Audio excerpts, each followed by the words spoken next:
The broadcast is now starting. All attendees are in listen-only mode. Hello everyone, thank you for joining us today on our special edition of the LaunchPad series right before the holidays. We do appreciate everybody that signed on today for our webinar, and we're going to keep this one quick. We all know you guys have, pretty sure you have busy schedules today, so we'll keep this one quick. There's a few important things that have taken place this week, so we are definitely going to bring you up to speed as far as those news and events are concerned. And then we also have another exciting tool that we wanted to showcase this week and get you up to speed with that tool. So without further ado, let's get into our webinar. As far as, before I actually start, I just want to make sure that the voice is coming out okay. Just checking, everybody can hear us fine. Excellent. Terrific. All right. So as far as our schedule is concerned, our regular format, the latest news and articles for the week. We're not going to be doing a case study this week. Unfortunately, Armando is not with us this week, so we're not going to be touching base on a case study, but we definitely have the tool of the week that we're going to be reviewing. We've gone back to basics as far as the tool of the week is concerned. We'd be looking at the Google Keyword Planner tool. It's the most used tool as far as our keyword research is concerned, and the Keyword Planner tool very recently underwent a complete interface change. So we want to make sure that all of you are aware of what the new interface is for the keyword research tool provided by Google and how to maximize its efficiency. So we'd be covering that in the tool of the week section, and then of course we'll be taking any questions that you have towards the end. Great. So let's get started. The first news of the week was something that the industry observed, and that was the reduction of authorship-rich snippets in the search results.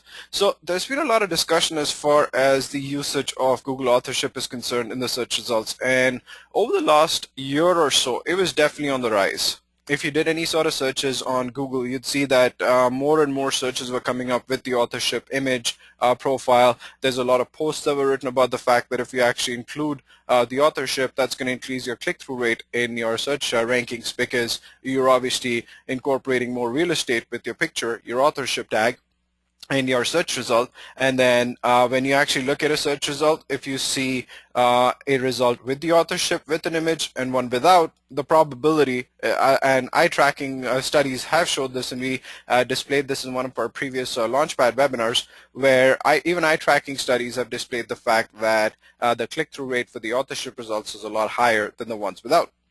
However, Google's taken a turn, and what they've done is that they've actually reduced the authorship-rich snippets in the search results by almost 15%, and Google's Matt Cutts officially confirmed this last week, stating that, yes, I can definitely confirm that this change has happened. I want to show you something really interesting.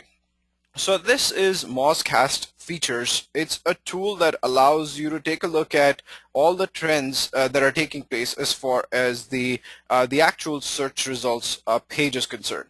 So if you want to try and track any sort of like changes on the search results page, you can actually look at it through this particular page. And this is brought to us by Moz, Rand Fishkin's company. So in this case, we want to look at authorship. So what I do is that there's a whole variety of different queries that you can look at, and they're tracking this every day. So if I click on authorship, that's what I want to be tracking. So you can see that in the past 30 days, it's been going down and down and down. So there's been a drop that's been experienced over here, even in the feature graph. And this drop is corresponding to about 15%. And this whole graph over here just tracks, what's happening with the AdWords, what's happening with the images, what's happening with the knowledge graph, what's happening with the reviews, etc., etc. So it's to track changes on how Google's displaying the top 10 search results on the first page. And as you can see, when we're checking authorship, there's been about a 15% drop, and that's been showcased as of the 16th. So if you look at the 16th all the way up until the 24th, now it's starting to stabilize, but there's definitely been a huge drop from the 16th to the 19th. And this is exactly the drop that Google has confirmed. And this is sort of like an interesting switch, because what Google's basically now saying is that just having an authorship is not enough. you actually need to be a credible author. So they're taking authorship to the next level. They'll not just display authorship results simply because you do have Google authorship validated in your website. They want to see that you are an expert, you're an authority in your industry, and that's only when they'll be displaying the authorship results and your particular authorship results. So again, they're trying to make the results better. What's another interesting change that I did not highlight over here, but I was actually reading online, was the fact that if when you're comparing results to what the results are today to, let's say, 30 days or 60 days in the past with the exact same result, there's a lot lesser sites that are coming up. So let's say, for instance, if you did a search for franchise for sale, and that was bringing up 2 or 3 or 5 or 10 million websites. If you do that search, the same search today, it's bringing in a lot lesser websites. And this has also created controversy in the industry circles. And there's two theories out there. One, Google's actually reduced their number of sites that they're indexing, or two, they're just doing a cleanup, for whatever reason, saving costs or just kind of making their results better. Because they're coming under a lot of pressure from Bing. Bing, in recent surveys, the whole Bing It On challenge that was happening with Google and Bing had launched the Bing It On challenge. The people were preferring Bing results over Google. So they're under a lot of pressure to clean up their results, and all these changes might be a step in that direction, and also a preview for what's to come in 2014 with this change that has just taken place. Great. Moving on, so here's another controversial topic of bribing bloggers. So we all know the power of guest blogging, and with all the link building changes that happened in 2013, guest blogging was sort of like a safe way of building links, and is still a qualitative and a good way of building links.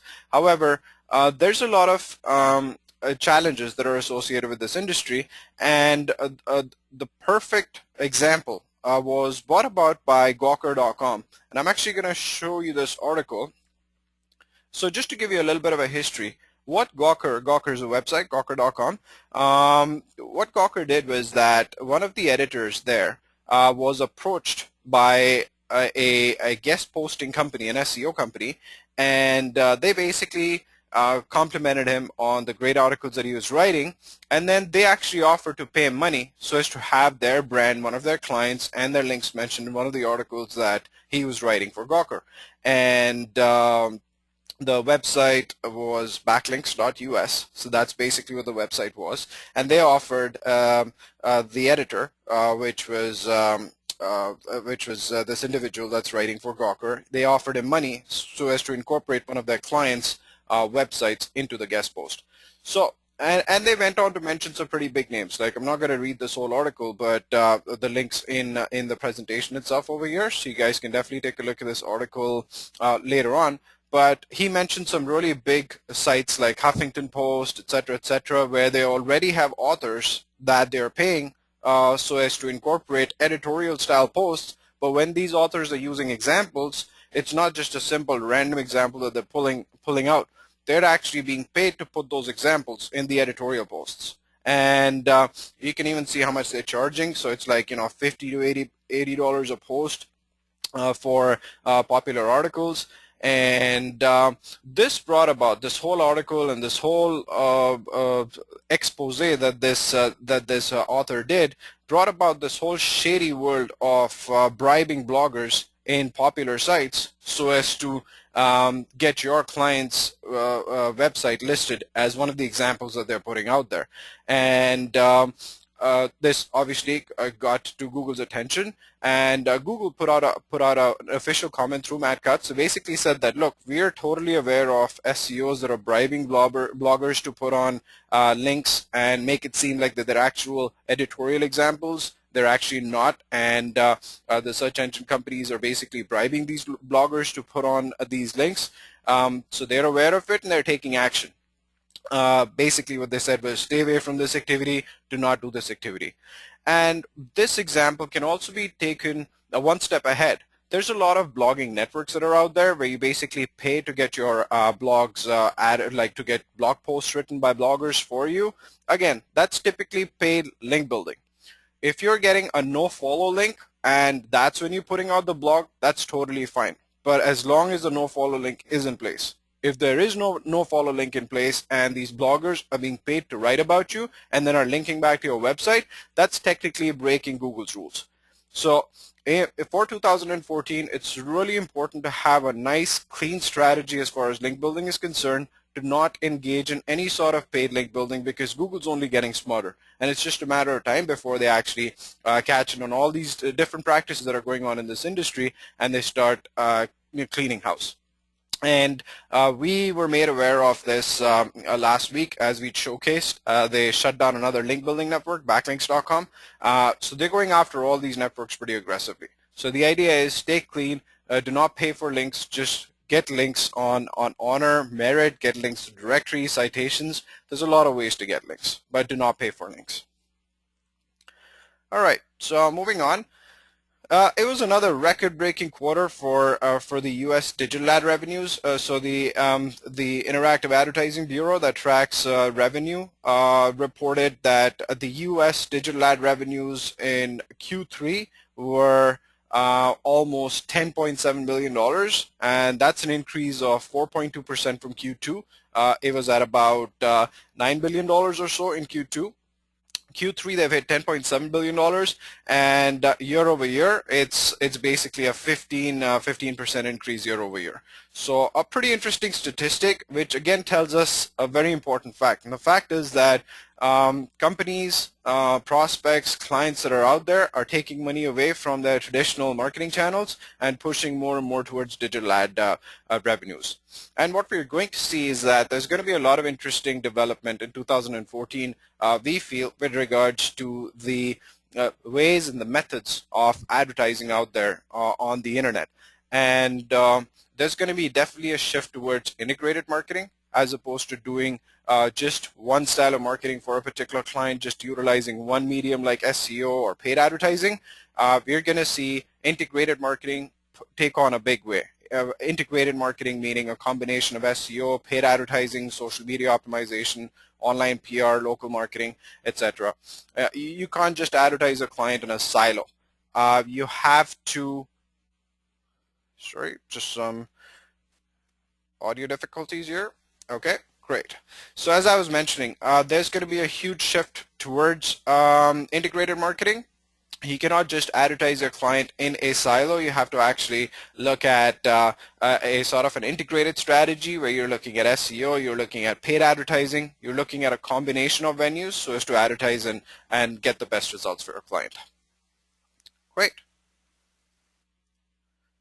All right, moving on. Again, Google takes out a list of the top 10 trending global searches for 2013 every year, and Google's taken out their list for 2013, and the top trending searches for 2013 included Nelson Mandela. Unfortunately, the great leader's demise, passing away, made news in December, and that was the top trending search for 2013, followed up by Paul Walker, the unfortunate demise of this great star, Fast and Furious. So he was definitely the talk of the town. The iPhone 5S that came out, Corey Monteith, he's the star of the TV series Glee, and a Canadian. Unfortunately, he passed away as well, and there's definitely a lot of talk about him. Harlem Shake, of course, needs no introduction, so that definitely hit the top trends. The Boston Marathon, again, unfortunate with the bombings there.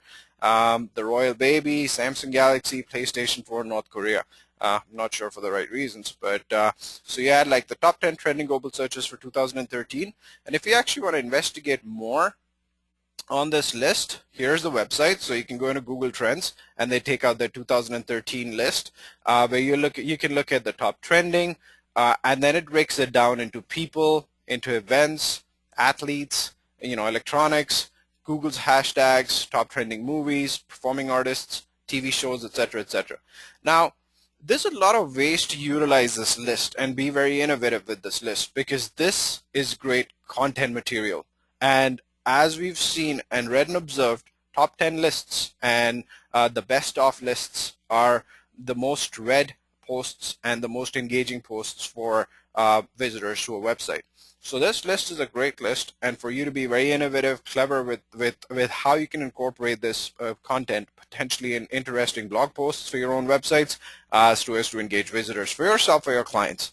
And there's a lot of data that Google Trends has, so you can actually break this list down. You can go into categories, and as you can see over here, if I scroll my mouse, this is global.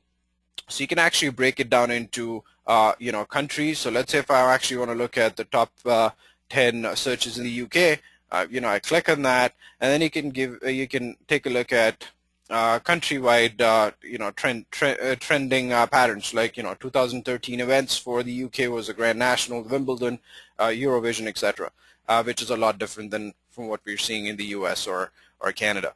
So you can play around with this data, and the best utilization of this data is top 10 lists for your blog posts, so as to engage visitors on your website.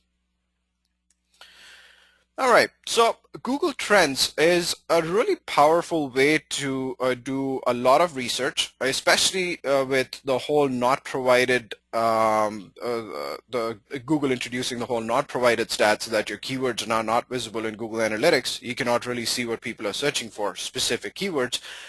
Google Trends is kind of filled in, where it allows you to look at trends for keywords and then base your keyword strategy on Google Trends along with Google Webmaster Tools, because Webmaster Tools is also giving you a lot of information based on the past 90-day trends. Webmaster Tools only gives you information for the past 90 days.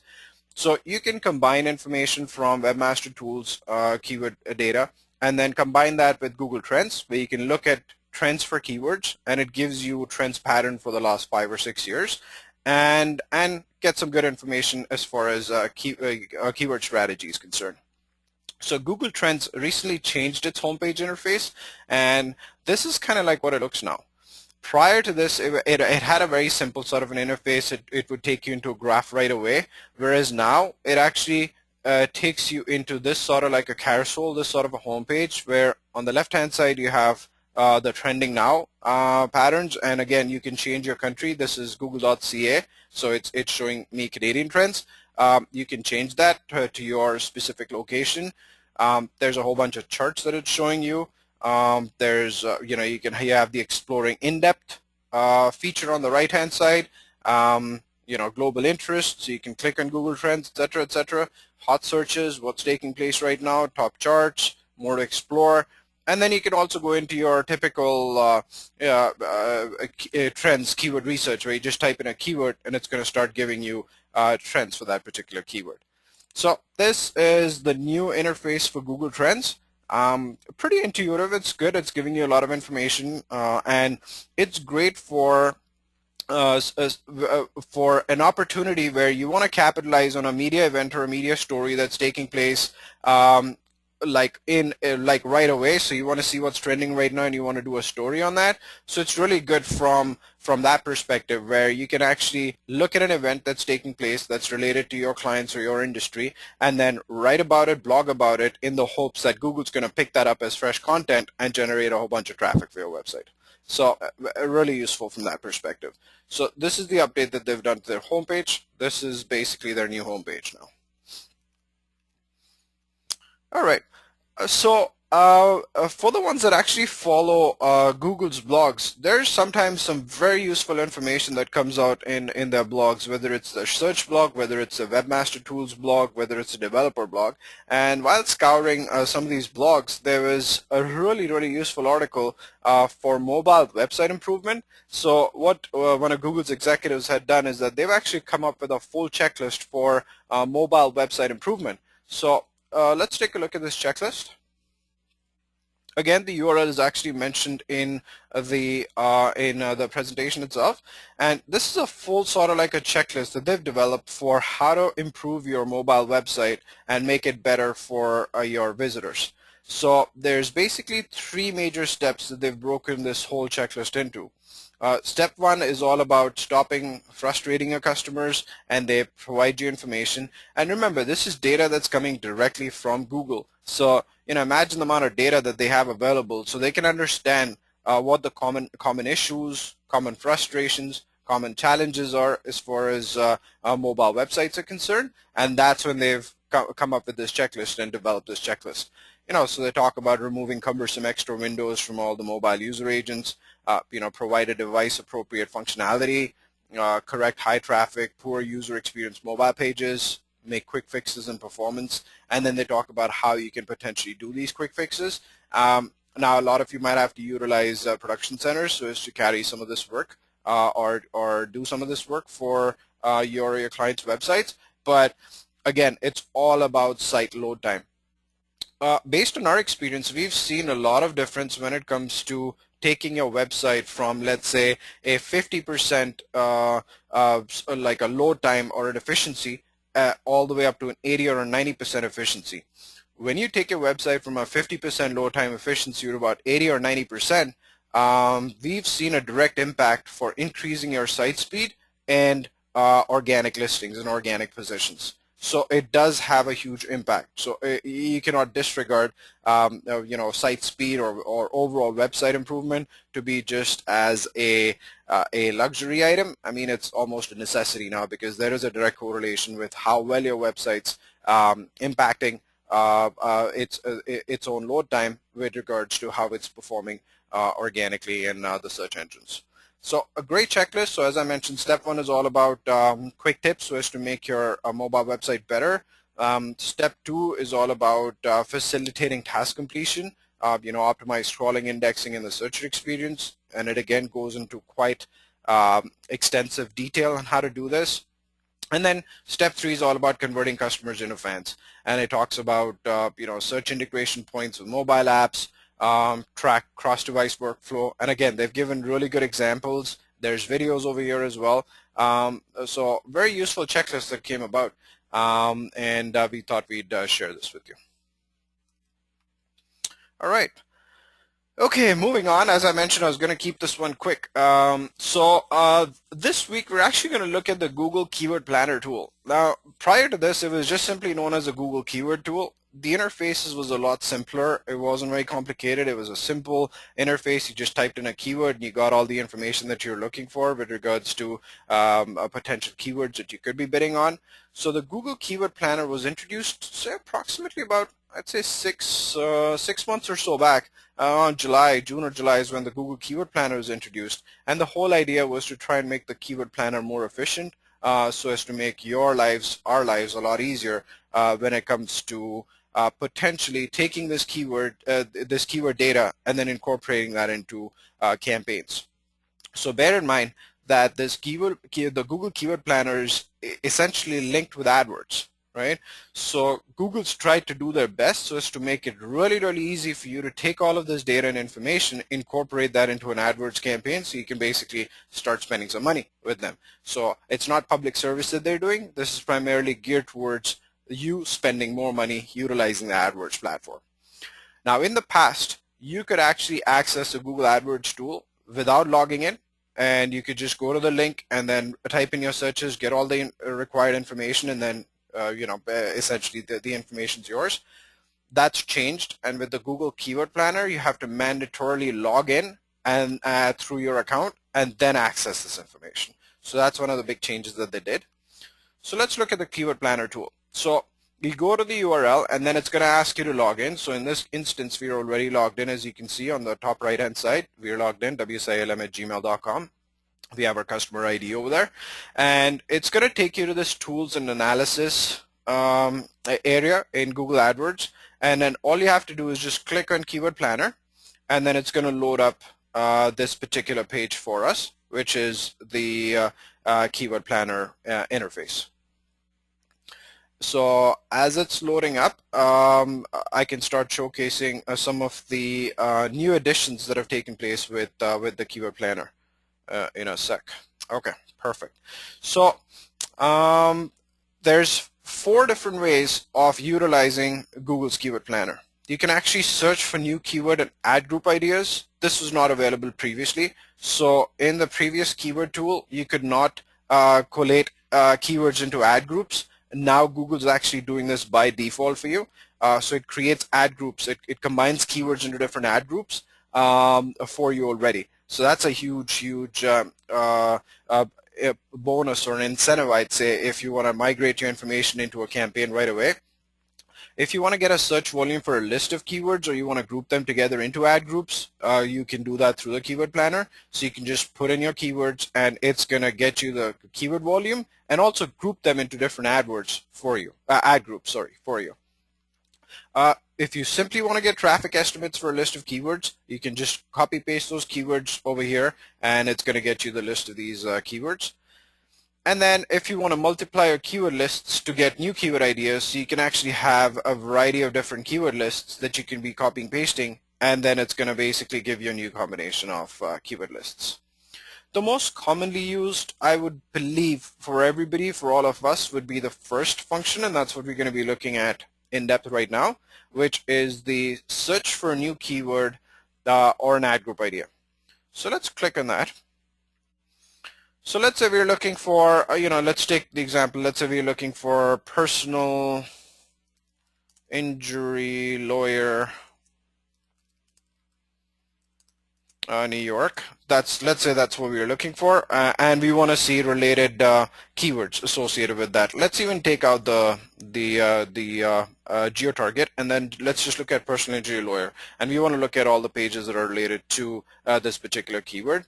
I just took a random landing page. Ginsburg Law is ranking quite well for personal injury lawyer in New York, so that's the landing page that you specify, and then in the product category, you'll have to choose your product category. So you click on a drop down, and this is going to be in law and government, and then this would be legal.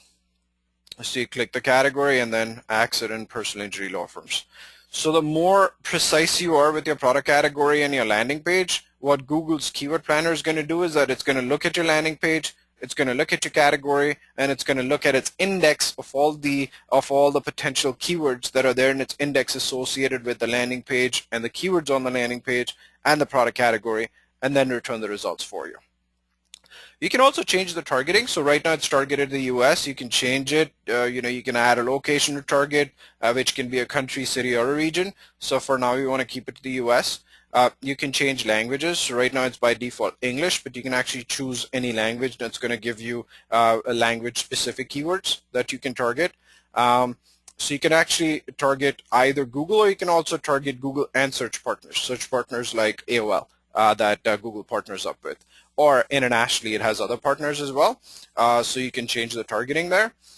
And then in terms of negative keywords, you can actually put in negative keywords that you don't want the search results to contain. So you can actually put that in here. You can also customize your search on the right-hand side with keyword filters that you can utilize. So, the average monthly searches greater than equal to 0, suggested bid greater than equal to 0, ad impression share 0, competition, high, medium, low. So if, let's say, for instance, you don't want to look at any keywords with an average monthly search of less than 100, then you can put that in here, greater than equal to 100. In our example, let's leave it to 0, but that's how you can customize your searches here.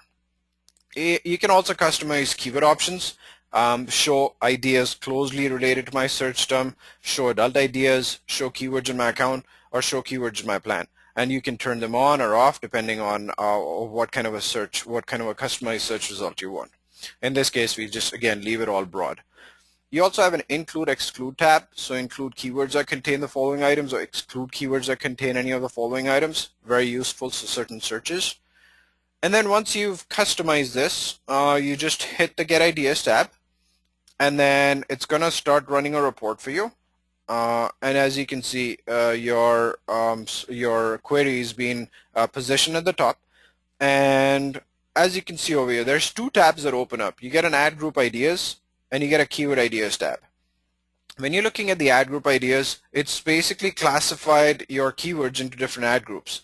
In this instance, it's if we go all the way down, you'll see that it's created 53 ad groups for me. And what I can see is that most of the ad groups have been geo-targeted. So the ad group classification is primarily by geo-target, right? And if I go into keyword ideas, it actually gives me all the keywords without splitting them into different ad groups. So if I go all the way down, if I scroll all the way down, it's pulled out 800 keywords for me, and these are all individual keywords that it's pulled out without any sort of like a geo-target. The data that it gives you is keywords sorted by relevancy, the average monthly searches for a particular keyword, right? And if you actually click on the trend line, this is really cool information because it actually gives you trends for the last 12 months for a particular keyword. Very great for seasonality patterns. You know, if for instance there's a keyword that actually goes down and your client complains about it, you can actually show them trends and stats, or it actually goes up and if we are preempting a rise for that particular keyword in a certain season. Like if you look at personal injury lawyers, this particular keyword has a tendency to shoot up towards like in March, then it's again got a tendency to shoot up in September. So March and September, personal injury lawyer for this particular keyword seem to be like pretty interesting months where it really shoots up. So if I was marketing for a personal injury law firm, I would be aware of these trends and preempt this for my client so that we can budget accordingly for these months and perhaps spend probably a little bit lesser in January, a little bit lesser in May, and then save up money for March and September if there is budgetary constraints, so as to take advantage of this peak that takes place during these months. So the trends is fantastic information available over here in the Keyword Planner tool. You have the average monthly searches, the level of competition. So it actually tells you how competitive this particular keyword is, high, medium, or low. In this case, it's pretty high. I mean, look at that suggested bid. 89 bucks for a click, which is just insane. But it just goes on to show how lucrative this particular category is. Personal injury lawyers, 89 bucks for a click, people are willing to pay. You know, I just look at this particular keyword right here. Look at personal injury lawyer New York.